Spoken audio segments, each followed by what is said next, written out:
Good morning students and welcome to our economics class. From today's class we start our next unit. It's unit 3, determination of income and employment. The weightage of this unit is 12 marks. In this unit first we start our first chapter of this unit, determination of aggregate demand and aggregate supply. First we study what is aggregate demand, what are its components, what are consumption expenditure, what are investment, government final consumption expenditure and net export, which are the different components of this aggregate demand. Then we study aggregate supply, what are its components, consumption and saving. Then we study consumption function, average propensity to consume, marginal propensity to consume and their relations.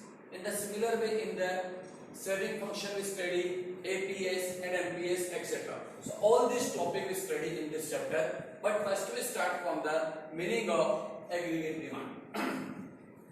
हम आप लोगों ने 11th class में demand पढ़ा है दो तरीके से, एक तो इंडिविजुअल डिमांड और एक market demand. Both are relates with the micro economics, but now we study aggregate demand and it relates with the macroeconomics. Aggregate demand show the total expenditure in an economy on different type of goods and services by the different sectors. कि किसी economy के अंदर जो different sectors हैं वो जो goods और services पर जो एक्सपेंडिचर कर रहे हैं उसका सम हमारे लिए क्या होगा, aggregate demand. What is the definition according to book?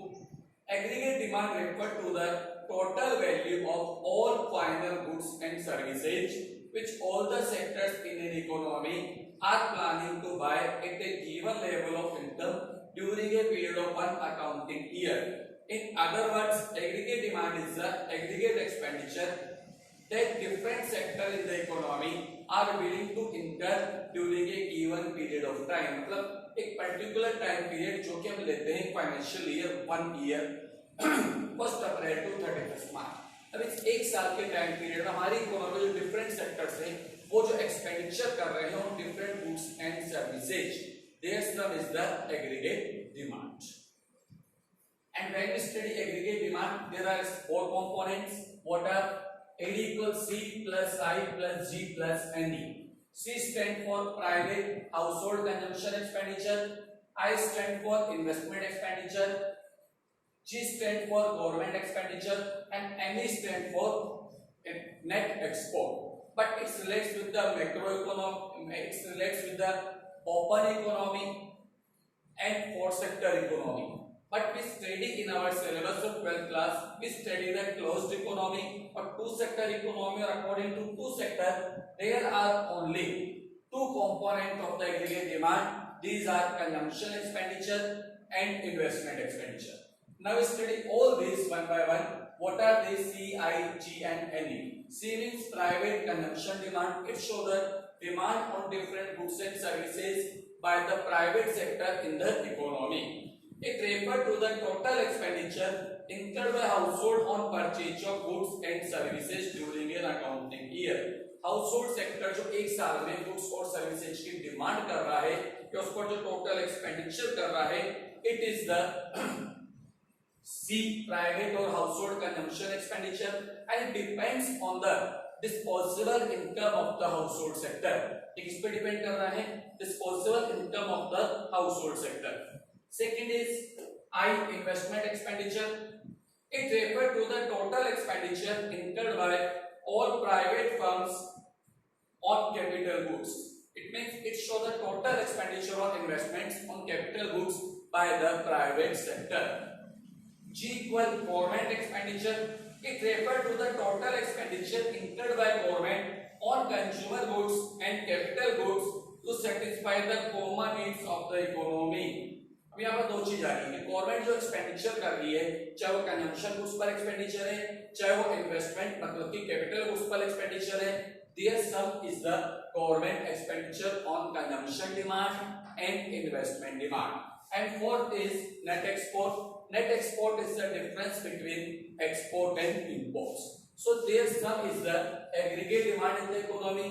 And how you find aggregate demand? C plus I plus G plus NE. But it relates with the 4 sector economy. But according to our 12th class, we study only two sector economy. In the two sector economy, there are two components of the aggregate demand, which are consumption demand and investment demand. Now we study it with the help of schedule and diagram. Step schedule बनाते हैं, from step diagram बनाएंगे, then we study aggregate demand according to schedule and diagram. Now we study the concept of aggregate demand with the help of schedule and then diagram. In the schedule, we have four columns. Y stand for income, C stand for consumption expenditure, I stand for investment, and AD stand for aggregate demand. All these figures are given in rupees crore. The income level is 0, 40, 80, 120, 160 and 200 crore in the economy. Consumptions are 20, 50, 80, 110, 140 and 170 crore.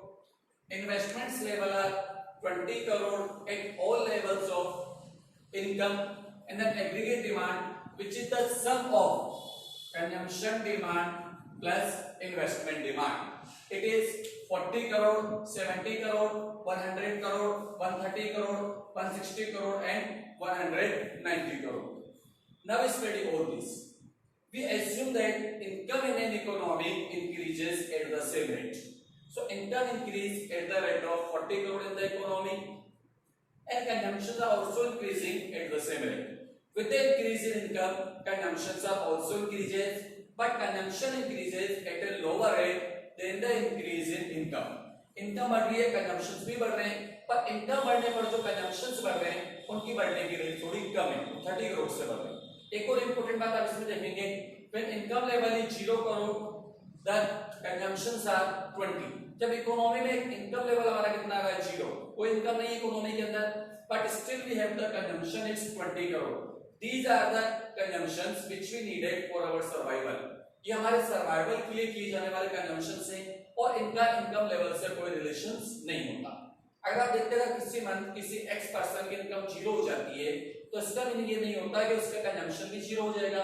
उसको अपने survival के लिए कुछ necessary consumptions करने पड़ेंगे और उसके लिए वो अपने अर्लियर सेविंग या बोरोइंग या बोल सकते हो किसी तरह के सेविंग्स या मैक्रो की बात करेंगे तो इकोनॉमी में डिसइन्वेस्टमेंट्स को यूज मिलेगा।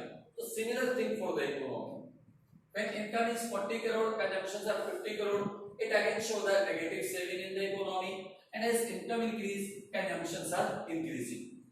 Then we see investment 20 crore. It is an autonomous investment in the economy which is done by the government sector and for the basic requirements or basic needs of the economy, and it's not related with the profit motive.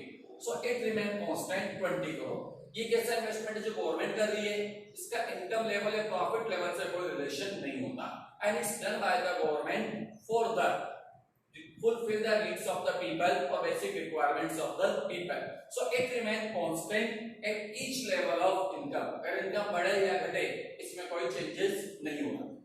Next we have the aggregate demand, which is the sum of consumption demand and investment demand. It's 40, 70, 100, 130, 160 and 190.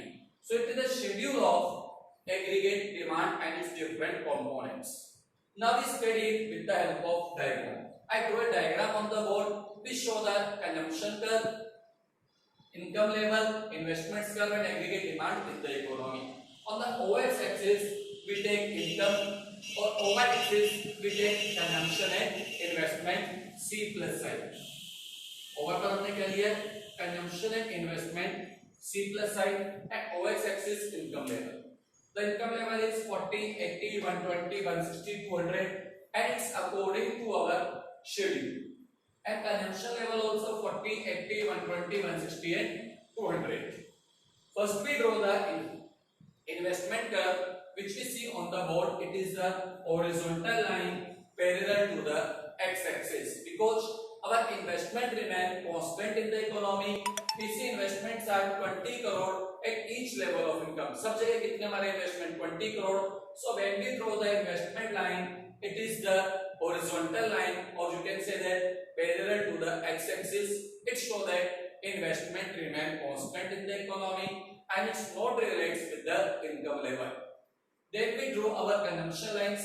When income is 0, consumption 20, income 40, consumption 50, income 80, consumption 80, income 120, consumption 110, income 160, consumption 140, and income 200, consumptions are 170. So with the increase in income, our consumptions are also increasing. And consumption line start from the y-axis because when income is 0, consumptions are not 0.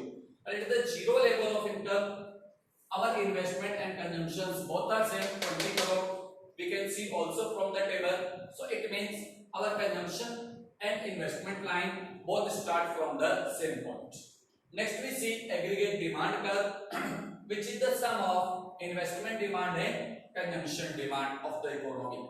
When income level is 0, aggregate demand 40, income 40, aggregate demand 70, income 80, aggregate demand 100, income 120, aggregate demand 130, income 160, aggregate demand also 160, and when income 200, aggregate demand is 190. So when our income increase, our aggregate demand will also increase, and it's increase at the same rate. कैसे increase हो रही है? Same rate पर. And we see one more thing from this diagram, that aggregate demand curve and consumption curve both are parallel to each other. हम जब इसको draw कर रहे हैं तो दोनों कैसे बन रहे हैं? बिल्कुल parallel. Why? Because their difference is investment. ये जो इनके बीच का डिफरेंस आ रहा है, ये आप देखेंगे, ये क्या डिफरेंस शो कर रहा है? Investment. And investment in the economy remain constant. Investment में कोई चेंजेस नहीं आ रहा. So because of it, aggregate demand curve and consumption curve both are parallel to each other and both are increases. One more important thing in this diagram, that either investment curve, consumption curve or aggregate demand curve all start from the y-axis, because at 0 level of income, consumption, investment and aggregate demand all are positive. So no curve start from the origin point or O point. All these curve, either consumption curve, income curve or aggregate demand curve, all start from the y-axis. I repeat this schedule and diagram in short again. Income level is 0, 40, 80, 120, 160, 200. Then we have the consumption level. Consumption also increase with the increase in income. When income 0, consumptions are not 0. Investment level is given 20 crore. It's constant because it is the autonomous investment. And their sum is the aggregate demand, or with the increase in income, aggregate demand level also increases. And then we draw its diagram. In the diagram, x-axis we take income, on the y-axis we take consumption expenditure and investment expenditure. The investment curve is horizontal line parallel to x-axis because our investments are constant. It is 20 crore at each level of income. Then we draw our consumption line. It's upward sloping. It shows as our income increase, our consumption also increase. At 0 level of income, consumption and investments both are same. And we draw the aggregate demand curve, which is the sum of consumption and investments of the economy, and it's also upward sloping. The consumption line and aggregate demand line are parallel to each other because their difference is investment, which I also show in the economy.